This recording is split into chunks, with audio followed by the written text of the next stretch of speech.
Voilà.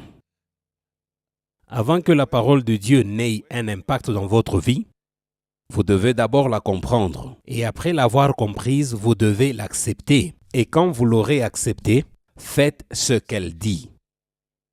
Vous devez commencer d'abord par la comprendre et après l'avoir comprise, acceptez-la et faites ce qu'elle dit.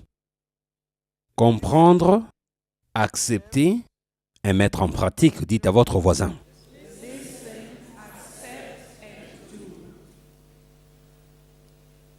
Beaucoup d'entre nous ne font qu'écouter la parole de Dieu, mais ne l'acceptent pas. Alors, comment allez-vous la mettre en pratique? Comprenez ceci. Si vous voulez voir un changement total dans votre vie, ça vous prendra 2 ans. Pas 3 semaines ou 6 mois. Ça, ce n'est pas un changement total. Voilà pourquoi vous retournez à ce que vous avez dit avoir abandonné. Dites à votre voisin. Ça vous prendra pratiquement 2 ans pour changer votre nature. Vous devez continuer à écouter différents messages pendant ces 2 ans. C'est alors qu'il y aura la transformation. 2 ans. Pas seulement un dimanche comme aujourd'hui et vous dites que vous êtes transformé. Demain soir, vous allez vous retrouver en train de faire ce que vous avez pensé abandonner. Examinez votre vie. Au lieu de conduire les gens vers Christ, mais c'est eux qui vous conduisent vers le monde. Dites à votre voisin.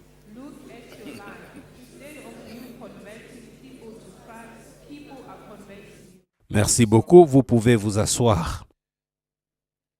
Voilà. C'est un enseignement que nous aurons parce que quand Dieu dit « tourne à droite », vous vous tournez à gauche. Et quand il dit « tourne à gauche », vous restez immobile. Voici le titre du message. Comment écoutez-vous? Je dis comment écoutez-vous?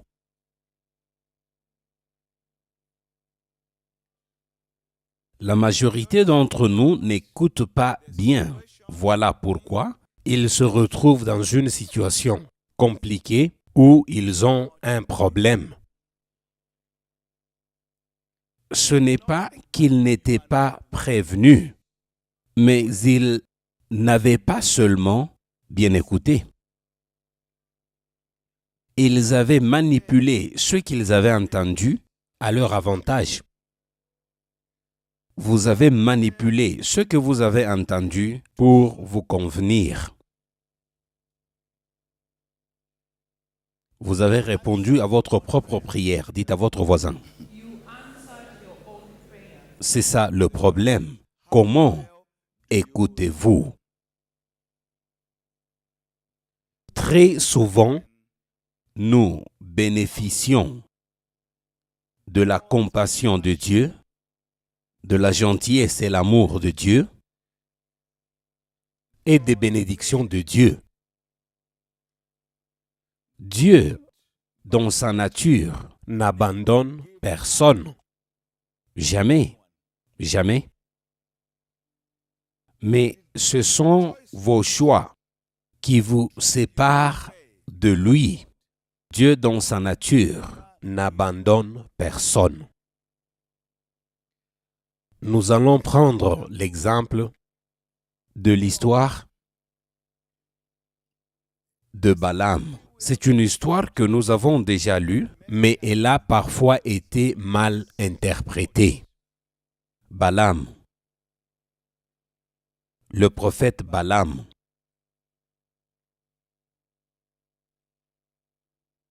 Oui.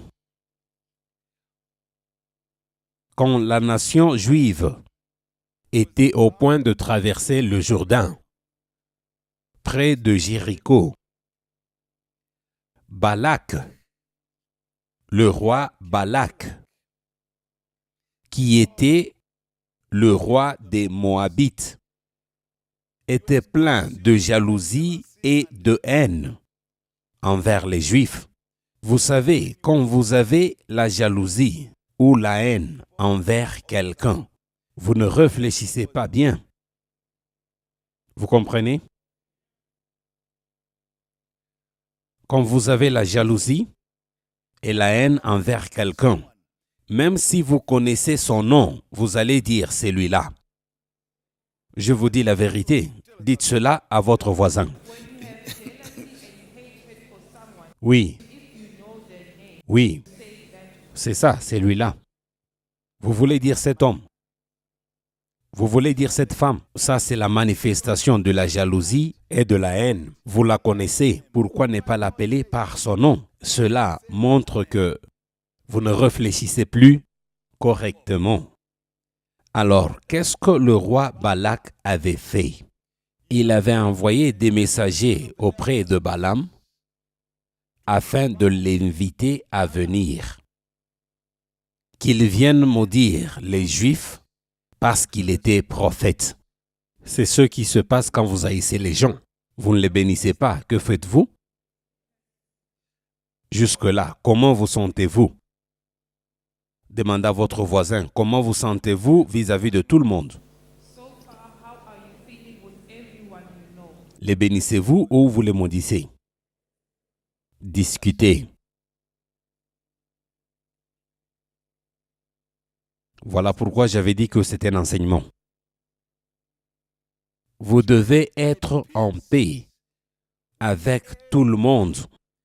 Par exemple, Dieu choisit de vous mettre dans un avion avec beaucoup d'autres gens et vous devez aller dans un autre continent. Allez-vous être heureux dans ce voyage? Ou vous préféreriez que l'avion s'écrase?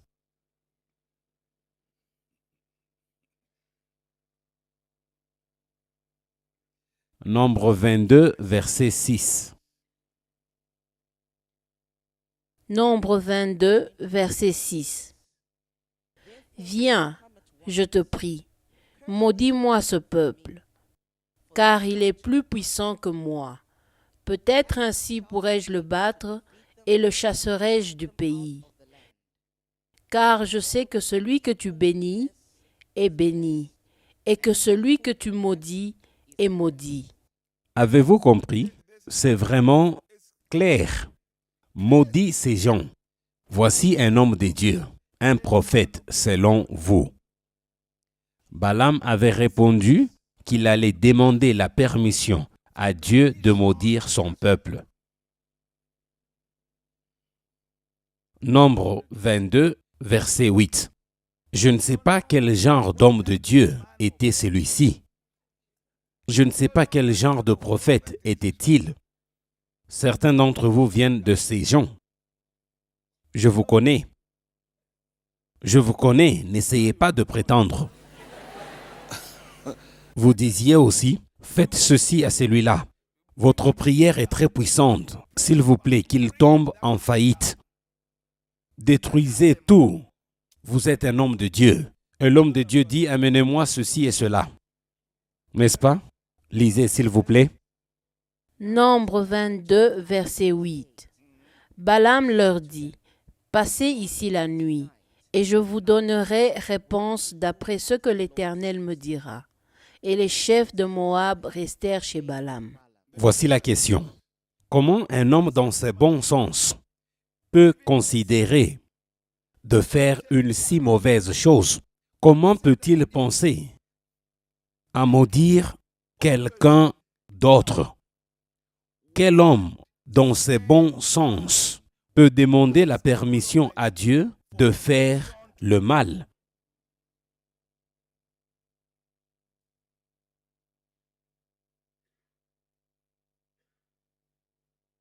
Tout de même, quand Balaam a demandé la permission à Dieu, Dieu ne l'avait pas discipliné ou puni pour ça. Mais Dieu a d'abord cherché à éveiller sa conscience. Quand vous ne vous rendez pas compte de ce que vous voulez faire, Dieu cherchera d'abord à éveiller votre conscience. Il ne va pas répondre à votre requête parce que vous êtes déjà hors de sa volonté. Dieu avait parlé à Balaam à travers le songe et il lui avait posé une simple question. C'est au verset 9. Nous progressons. J'avais dit que c'est un enseignement. Nombre 22, verset 9. Dieu vint à Balaam et dit, « Qui sont ces hommes que tu as chez toi ?» Qui sont ces hommes que tu as chez toi? Même avec vous. Où que vous soyez, Dieu vous pose la même question. Qui est celui-ci qui est avec vous? Qu'est-ce que Dieu vous voit faire avec cet homme? Que faites-vous avec ces gens autour de vous? Pardon? Dieu vous pose la question. Pardon? Qui sont? Est-ce que Dieu ne les connaît pas?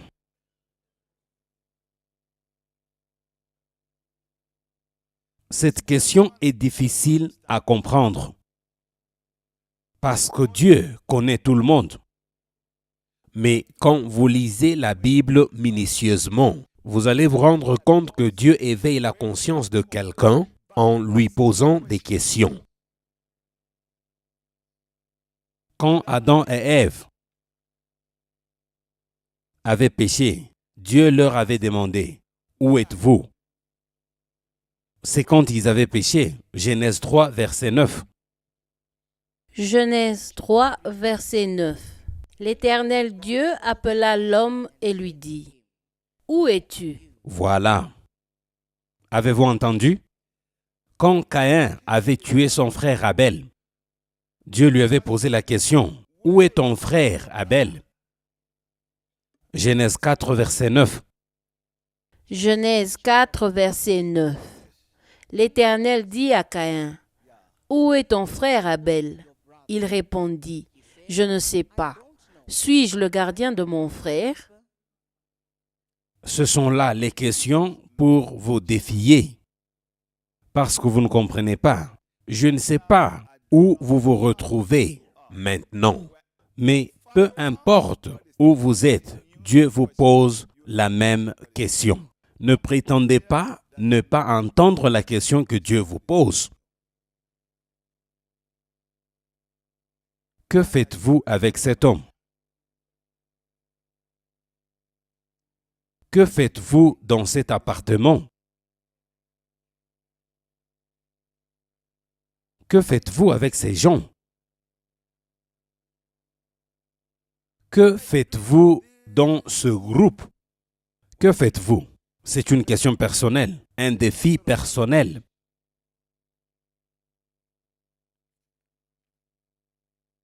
Dieu nous pose ce genre de questions afin que nous puissions nous rendre compte combien nous sommes perdus.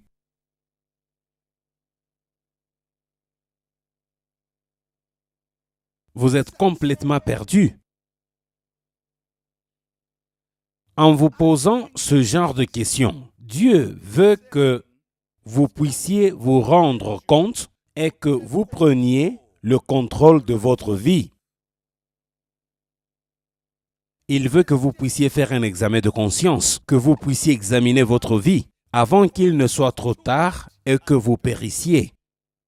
Que faites-vous et qui sont ces gens? Qui sont ces femmes?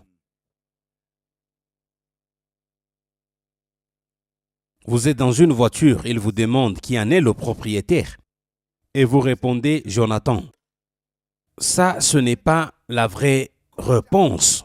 Qui est le propriétaire de cette voiture? Est-ce un homme honnête, un voleur ou un meurtrier? Dieu veut que vous puissiez vous rendre compte qui est le propriétaire de cette voiture. Qui sont ces hommes? La question qui a été posée à Balaam. Dieu interpelle Balaam d'être conscient de ce qu'il veut faire. Il avait un mauvais entourage autour de lui. Qui sont ces hommes? Quelle est la question que Dieu vous pose aussi? Je veux entendre 2 ou 3 questions. S'il vous plaît, tenez-vous debout et dites ça comme si c'était adressé à quelqu'un d'autre. Mais vous savez que c'est pour vous. Y a-t-il quelqu'un? Ou vous êtes tous perdus? Là-bas, s'il vous plaît. Je ne vous ai pas entendu. Que fais-tu avec cet homme? Ça, c'est une bonne question. C'est personnel et c'est un défi. Que fais-tu avec cet homme? Une autre question? Oui, là derrière. Oui.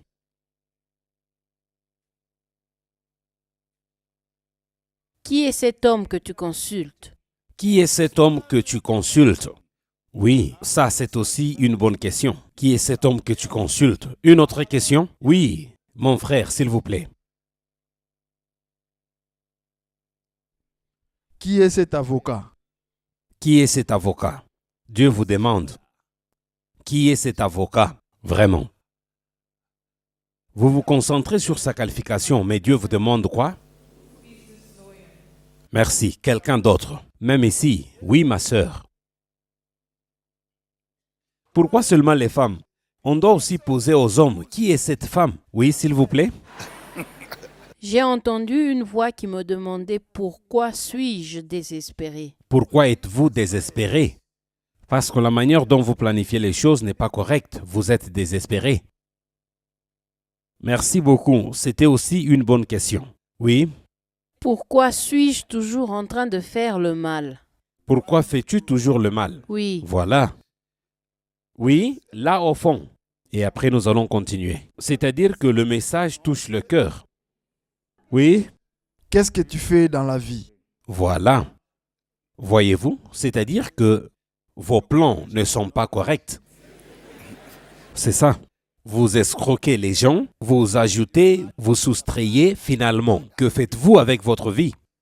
Cela veut dire que vous devez arranger votre vie. Voilà.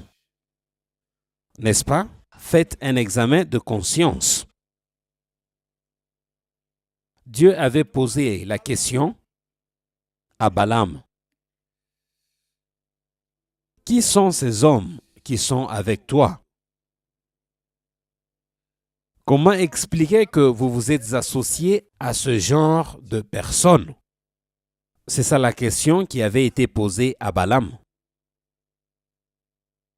Mais Balaam n'avait pas du tout compris.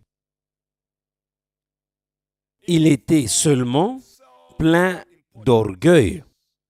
Vous savez, quand vous êtes orgueilleux, pardon, pouvez-vous accepter un conseil divin?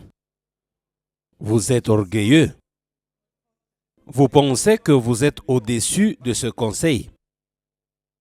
Balaam n'avait pas compris.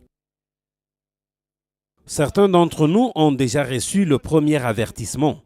Qui sont ces hommes? Peu importe ce que vous faites, Dieu vous pose une question. Où allez-vous?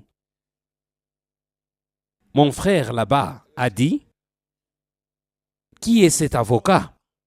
Et vous vous dites, c'est monsieur tel. Ce n'est pas ce que Dieu veut savoir. C'est plus que ça.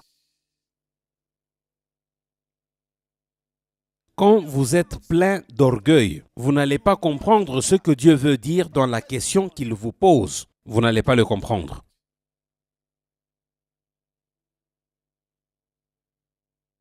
Je peux vous dire que si vous aviez compris ce que Dieu voulait dire quand il vous avait donné le premier avertissement, vous n'alliez pas avoir de problème.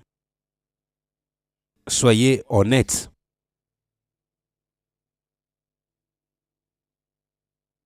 Tout de même, Dieu avait encore envoyé d'autres messages à Balaam afin de l'empêcher de continuer à suivre la voie qu'il avait déjà empruntée. d'accomplir ce qu'il voulait faire. Dieu continuait à envoyer plusieurs messages, mais Balaam ne comprenait toujours pas. Puis-je vous dire quelque chose? Êtes-vous ici? Quand l'homme est déterminé à faire le mal, personne ne peut l'en empêcher. Parce que c'est ça sa volonté. Et si les gens insistent à l'empêcher de faire ce qu'il veut faire, il les traitera de tout nom. Il ne va pas prendre leurs conseils. Il ira vers ceux qui veulent le détruire. Et il leur dira, ces gens m'empêchent de faire ceci et cela. Ces derniers lui diront, ils sont jaloux. Ne vous associez pas à eux, ils sont jaloux. Venez vers nous, nous allons vous aider. Vous comprenez? Les avertissements viendront, mais ils vont tous tomber dans une oreille sourde. Même si vous dites à un tel homme que la voie que vous avez empruntée n'est pas la bonne, elle est désastreuse. Je vois qu'après 6 mois, la voie que vous avez empruntée vous causera beaucoup de problèmes. Il ne vous écoutera pas. Pas du tout. L'orgueil prend le dessus. Je veux faire ce que je veux. Je vais suivre ma propre voie. Pourquoi? Parce que l'homme a la capacité de rationaliser. Il cherche toujours des excuses. Il cherche à manipuler la réalité afin que ça lui convienne. N'empruntez pas de l'argent, mais il va emprunter. N'acceptez pas cette opération, mais il va le faire. Le prophète ne ressent pas la douleur que je ressens. D'accord, allez-y. Ça sera plus douloureux. Parce que vous cherchez des excuses. Vous manipulez les choses afin que ça vous convienne. Parce que vous êtes orgueilleux. Peu importe combien les avertissements de Dieu sont importants. Mais si la personne à qui ils sont adressés choisit de les négliger, ils seront inutiles. C'est vous qui choisissez de les négliger. Vous dites, j'ai entendu, mais je vais faire ce que je veux. Peu importe les avertissements de Dieu, Balaam s'était engagé dans sa propre voie. Mais tout de même, Dieu ne l'avait pas laissé faire. Il a commencé par placer des obstacles sur sa voie, parce qu'il s'était décidé de suivre sa propre voie. On lui avait promis l'argent. On lui avait dit qu'on allait lui donner tout ce qu'il voulait. Dieu pensait qu'en mettant des obstacles sur sa voie, Balaam aura le temps de faire un examen de conscience et il pourra revenir à la raison. De même que vous pourriez vous rendre compte que vous étiez malade, vous étiez au point de vendre votre maison, vous étiez même au point de mourir. Toutes ces choses étaient des obstacles. Mais Balaam n'avait pas considéré les obstacles. Il avait plutôt continué aveuglément sur sa voie. Alors, voici une chose sérieuse qui était arrivée. Tout obstacle que Balaam rencontrait sur sa voie, les difficultés auxquelles il faisait face, il blâmait les forces extérieures.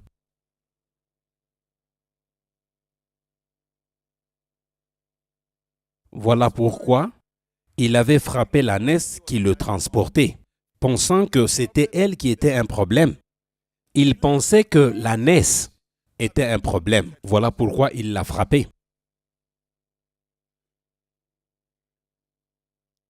Dieu avait alors opéré un miracle qui ne pouvait pas être considéré comme une coïncidence. L'ânesse avait ouvert sa bouche et elle avait actuellement parlé. Avez-vous déjà vu cela? Mais Balaam n'arrivait toujours pas à s'en rendre compte. Il avait eu une conversation avec l'ânesse. Est-ce normal? Comment? Lisez le verset 28. Nombre 22, verset 28. L'Éternel ouvrit la bouche de l'ânesse et elle dit à Balaam, « Que t'ai-je fait pour que tu m'aies déjà frappé 3 fois? » L'ânesse comptait le nombre des fois qu'on l'avait frappé.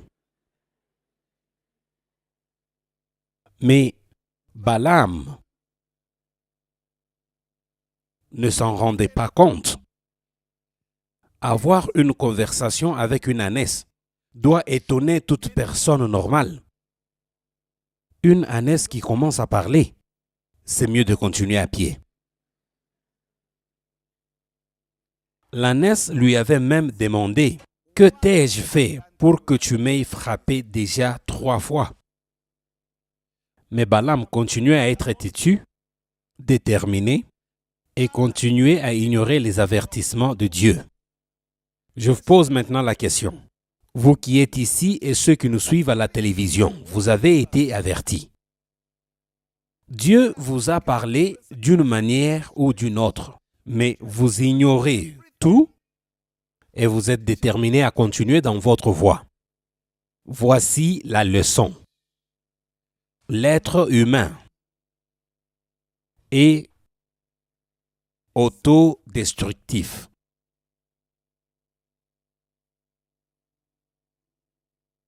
L'être humain. Vous devez arrêter de faire ce que vous voulez faire. Il y a beaucoup d'avertissements autour de vous, mais vous êtes déterminé parce que vous voulez vous détruire.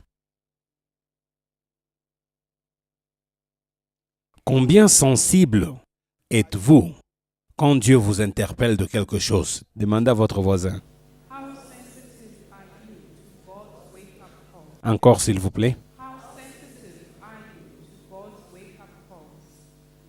Vous avez perdu votre travail, les affaires sont tombées en faillite, mais vous ne voulez pas vous rendre compte. Vous continuez avec vos plans. Quand vous vous retrouvez dans des difficultés dans la vie, ne cherchez pas des victimes. Dites cela à votre voisin.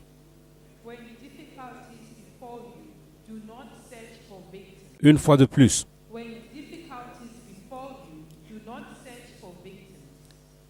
Quand vous vous retrouvez dans des difficultés, ne cherchez pas d'échappatoire. Vous ne cessez de vous justifier. Vous présentez des excuses pour toutes les difficultés. Mais pourquoi? Pourquoi cherchez-vous toujours qui blâmer? Faites face à votre voisin et posez-lui cette question. Blâmez-vous aussi les ânesses dans votre vie?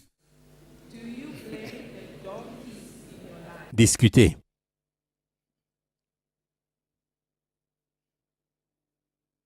Il y en a beaucoup. Je dis discuter. Il y a beaucoup d'ânesses dans votre vie. Blâmez-vous les autres pour vos échecs, vos difficultés dans votre vie? Vous blâmez les autres. J'ai ce problème à cause de celui-là. J'ai ce problème à cause de mon oncle, à cause de ma mère. Je suis court de taille à cause de mon père. Qui blâmez-vous? Posez cette question à votre voisin.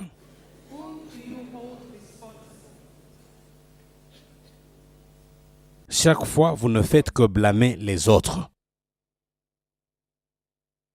Pourquoi n'avez-vous pas le courage d'examiner votre propre cœur?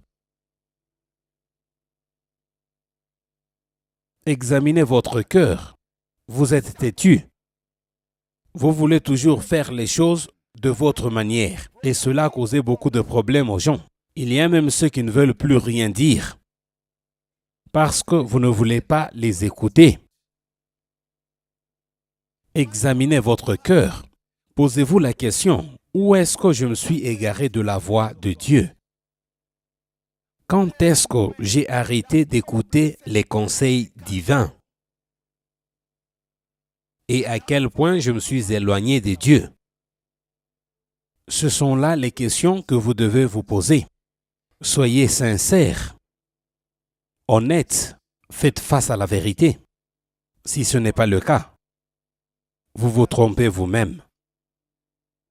Il est vrai que ce sont des questions difficiles, mais si vous voulez mener une vie qui a une valeur ici sur Terre, vous devez vous poser ce genre de questions. Si vous voulez vivre longtemps et mener une bonne vie ici sur Terre, vous devez vous poser ces questions.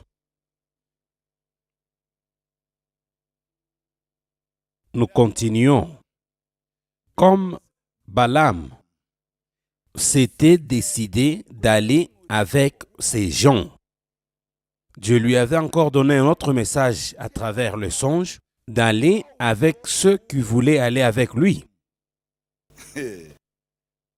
Tu peux aller avec ces gens, comme ils veulent que tu ailles avec eux. Dieu lui dit d'aller avec eux.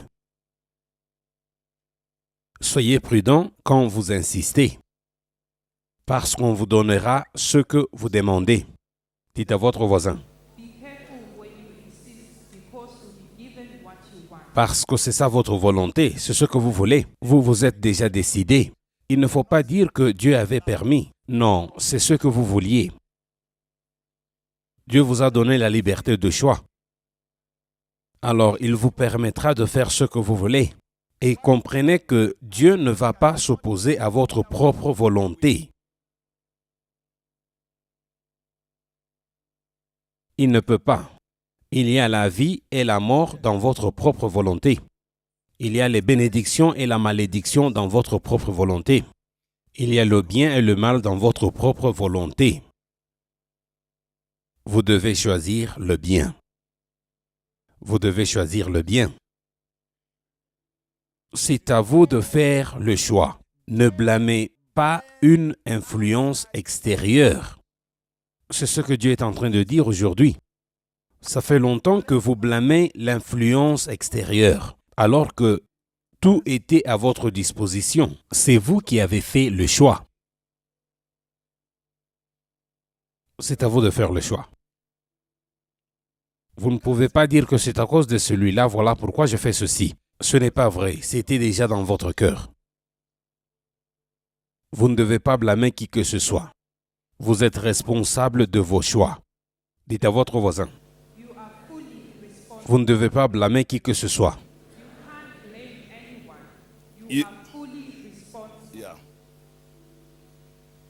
Dieu ne voulait pas que Balaam puisse faire ce qu'on lui demandait.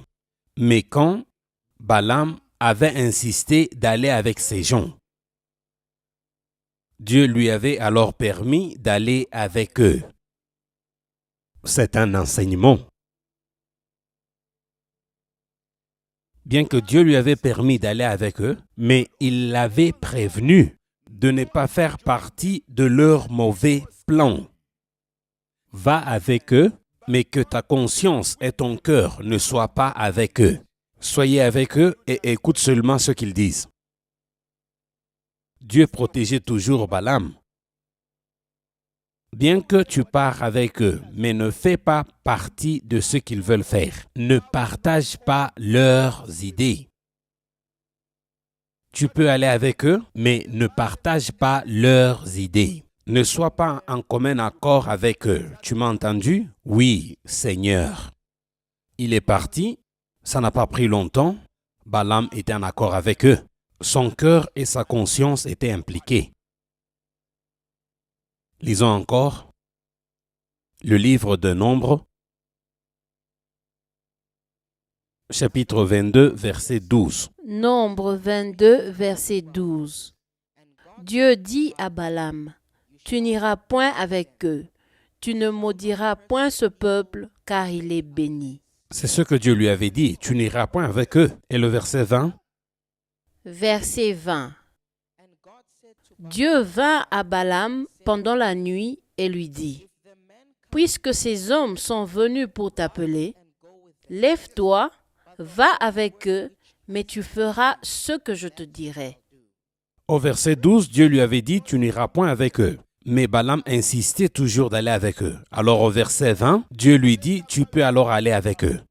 Selon vous, vous allez dire que Dieu avait accepté. Non. Non, Dieu ne se répand pas. Ça veut dire toujours non, ne pars pas avec eux. Mais parce que tu insistes, c'est ce que tu veux, alors pars. Balaam insistait selon son désir. Vous pouvez voir que Dieu ne veut pas s'opposer à votre propre volonté. Dieu ne veut pas s'opposer à votre propre volonté.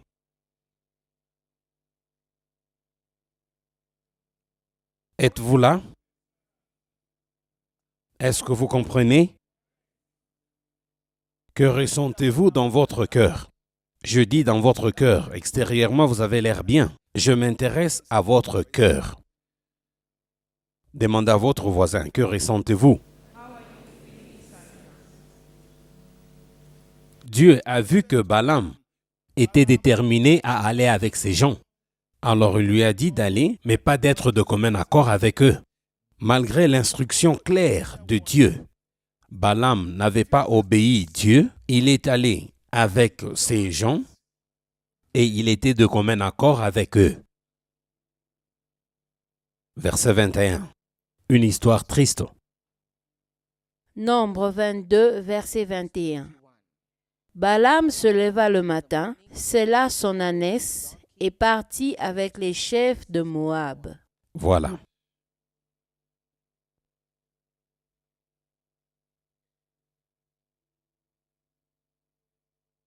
Même quand Dieu donne une instruction spécifique, même quand son message est clair, même quand le message est clair et ça ne peut pas être mal interprété, l'homme trouve toujours un moyen pour le manipuler. Même quand vous êtes convaincu que ce message vient de Dieu, c'est un avertissement. Mais vous trouvez toujours un moyen de manipuler ce message afin que ça puisse être en votre faveur. Les générations peuvent passer. Les conditions de vie peuvent changer. Mais la nature perverse de l'homme reste la même. Je ne sais pas où vous êtes maintenant, mais c'est très triste. On vous avait donné beaucoup d'avertissements. Mais vous vous êtes engagé dans votre propre voie. Balaam était déterminé à maudire la nation. Mais Dieu avait plutôt mis des paroles de bénédiction dans sa bouche. Vous ne pouvez pas maudire celui qui est béni.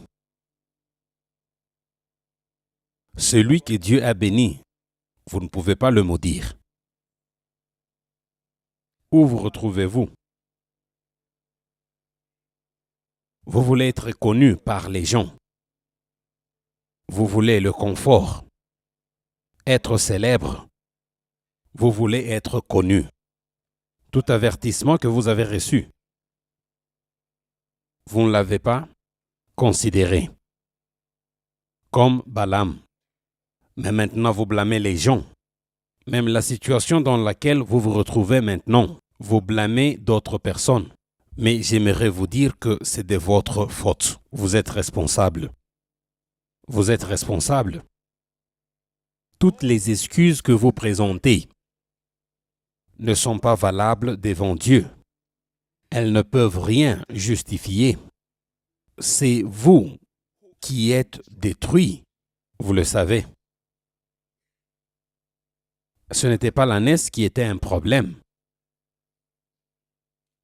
L'ânesse avait vu l'ange, mais l'homme de Dieu, Balaam, ne pouvait pas voir l'ange.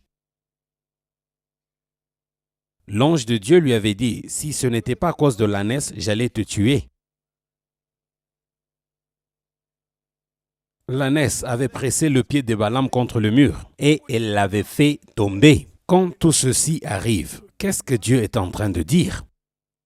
Quand un malheur vous arrive, qu'est-ce que Dieu est en train de dire? Mais vous vous entêtez disant que je pars. Partir où?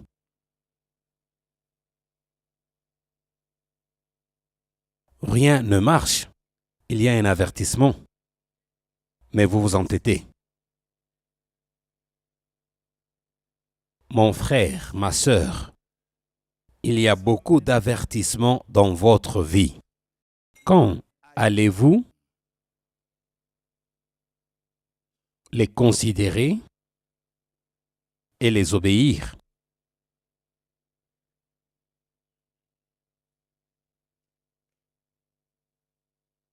Avant qu'il ne soit trop tard.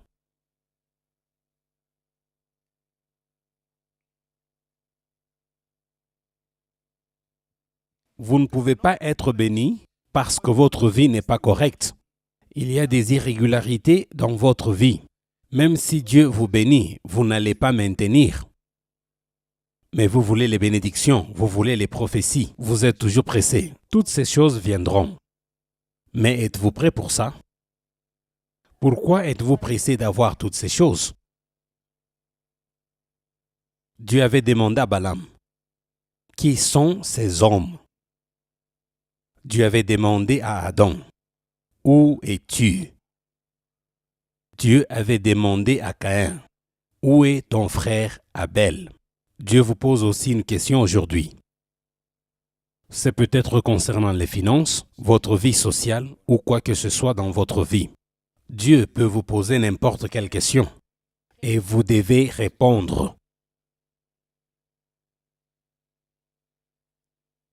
Vous pouvez chercher des excuses, vous pouvez manipuler, mais ça va nuire à votre propre vie. Et très bientôt, vous allez mourir et tout sera fini. Vous avez le choix. Cet orgueil que vous avez est dangereux parce que vous n'êtes pas ce que vous croyez. C'est l'orgueil. On appelle ça quoi? Vous n'êtes pas plus important que les autres, mais vous avez seulement quoi? Peu importe ce qui vous rend orgueilleux et comment vous gérez cela, ça va vous détruire.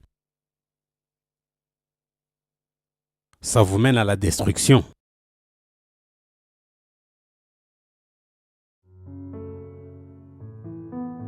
Merci d'avoir acheté ce DVD. Nous espérons que ces enseignements vous ont inspiré à vous rapprocher du Dieu Tout-Puissant. Jean 14, verset 12.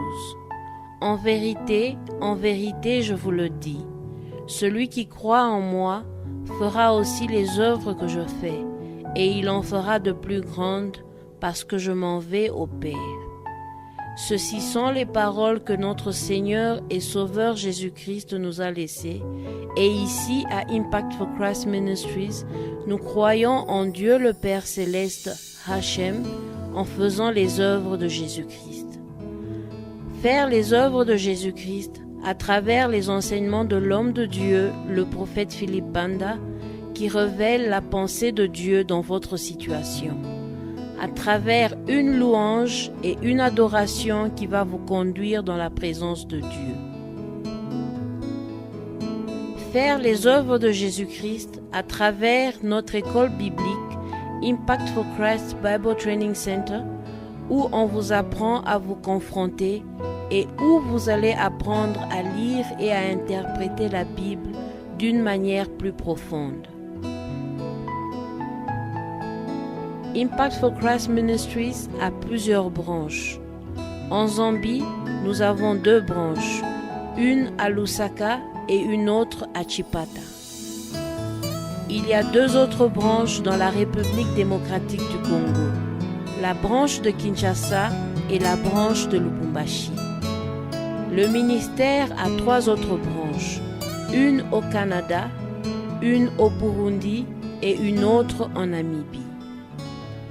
Où que vous soyez, vous êtes libre de visiter l'une des branches mentionnées ci-dessus et ne laissez pas vos enfants à la maison car chaque branche a un ministère des enfants avec des enseignants capables d'enseigner à vos enfants la parole de Dieu selon le niveau de leur compréhension.